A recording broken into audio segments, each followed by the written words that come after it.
शेवगाव येथील बाबासाहेब आंबेडकर मागासवर्गीय मुलांच्या वसतिगृहात विद्यार्थ्यांना जेवण, गरम पाणी, व्यायामशाळा, संगणक, ग्रंथालय अशा सुविधांपासून वंचित ठेवण्यात येत असल्याचा प्रकार जिल्हा परिषद सदस्य अशोक आहुजा यांच्या अचानक भेटीत उघड झाला। राष्ट्र शासन अंतर्गत डॉक्टर बाबासाहेब आंबेडकर मागासवर्गीय मुलांच्या वसतिगृहाला या ठिकाणी आम्ही अचानक भेट दिली असता, कारण की 2-3 वेळा आम्हाला या विद्यार्थ्यांनी अनेक तक्रारी या ठिकाणी केल्या। मी आणि बंडू शेठ रासने या ठिकाणी अचानक भेट दिली असता या ठिकाणी जे सुविधा पाहिजे त्या या ठिकाणी एकही सुविधा उपलब्ध नव्हती। प्रामुख्याने पाणीचे जे फिल्टर आहेत ते गेली 1 वर्षापासून नादुरुस्त असल्यामुळे पोरांना या ठिकाणी बोरचं पाणी प्यायला मिळतं। दुसरी गोष्ट, या ठिकाणी ग्रंथालय गेली 1.5 वर्षापासून बंद आहे। या ठिकाणी व्यायामशाळेचं साहित्य नादुरुस्ती आहे। या ठिकाणी साफसफाई, लाईट, टीव्ही हॉल या ठिकाणी सगळे नादुरुस्त आम्हाला आढळून आले आहेत। आणि खास म्हणजे या ठिकाणी 69 मुलांचं ॲडमिशन असताना या ठिकाणी गेली 40 ते 50 मुलं रोज जेवण करत आहेत, परंतु यांनी रिपोर्ट 69 मुलं रोज जेवण करतात। या ठिकाणी आम्हाला फार मोठा भ्रष्टाचार या माध्यमातून आढळून आले आहेत। आता आम्ही या ठिकाणी पंचनामा केला आहे। या ठिकाणी संबंधित जे स्टॉप आहे त्यांच्यावर कारवाई व्हावा यासाठी आम्ही लवकरात लवकर पाठपुरावा करणार आहेत आणि पुन्हा या ठिकाणी परत 8 दिवसात भेट देणार आहोत।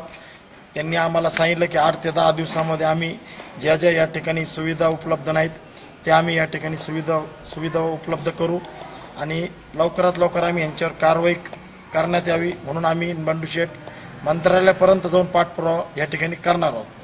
आहुजा यांच्यासह भाजपाचे सुनील रासने यांनी बुधवारी आंबेडकर वसतिगृहात जाऊन विद्यार्थ्यांच्या समस्या जाणून घेतल्या। या प्रसंगी विद्यार्थी प्रतिनिधी विकास खंडागळे, सिमोन घाडगे, संदेश जगदने, ज्ञानेश्वर लभाडे, किशोर तिजोरे, अभिषेक गलांडे आदींनी वसतिगृहातील समस्या मांडल्या।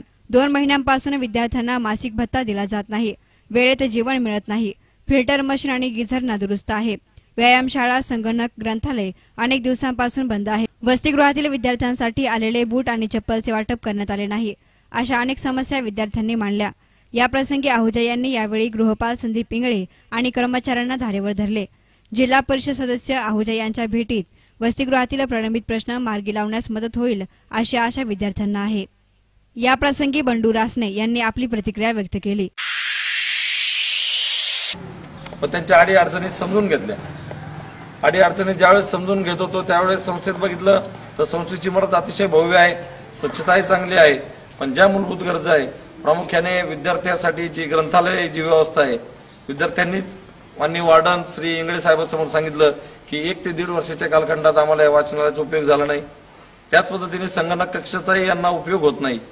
जिमची अवस्था बघितली तर एकच अतिशय छोट्या प्रमाणात साहित्य त्या ठिकाणी, जिम सुद्धा गेल्या 2-3 महिन्यापासून चालले। दुसरी परिस्थिती जर बघितली की पिण्याच्या पाण्यासाठी यांना या बोरिंगची या ठिकाणी व्यवस्था आहे। शेवगाव ग्रामपंचायतीने किंवा नगर परिषदेने यांना कोणतेही कनेक्शन दिले नसल्याने बोरिंगच्या पाण्यासाठी जी फिल्टर व्यवस्था आहे ती सुद्धा बंद आढळली आहे।